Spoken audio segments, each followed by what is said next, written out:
Etego Petrus cardinalis Parolin, spondeo voveo ac iuro. Sic me Deus adiuvet, et ex Santa Dei Evangelia, que manu mea tango. Etego Aloysius Antonius cardinalis Tagle, spondeo voveo ac iuro. Sic me Deus adiuvet, et ex Sancta Dei Evangelia, quae manu mea tango.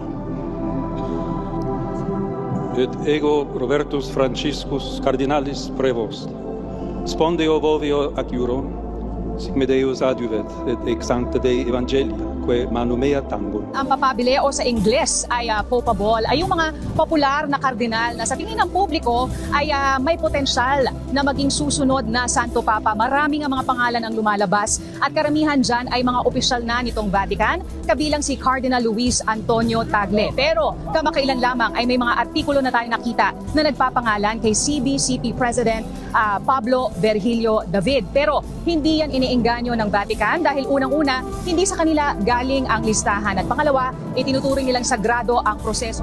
Extra omnes.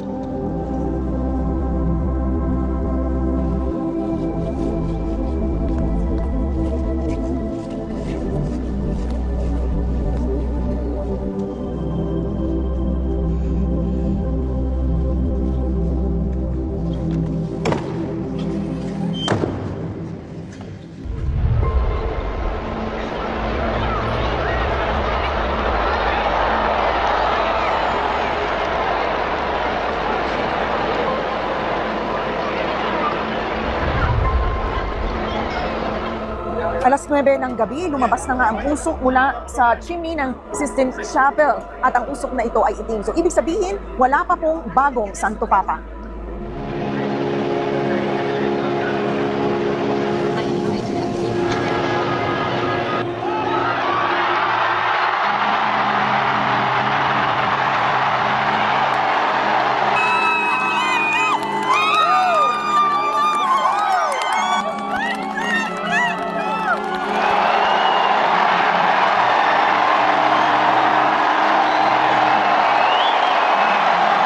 Nagpapalakpakan ang mga tao ngayon dito sa St. Peter's Square dahil lumabas na po ang puting usok. Ang ibig sabihin nito, meron ng bagong Santo Papa.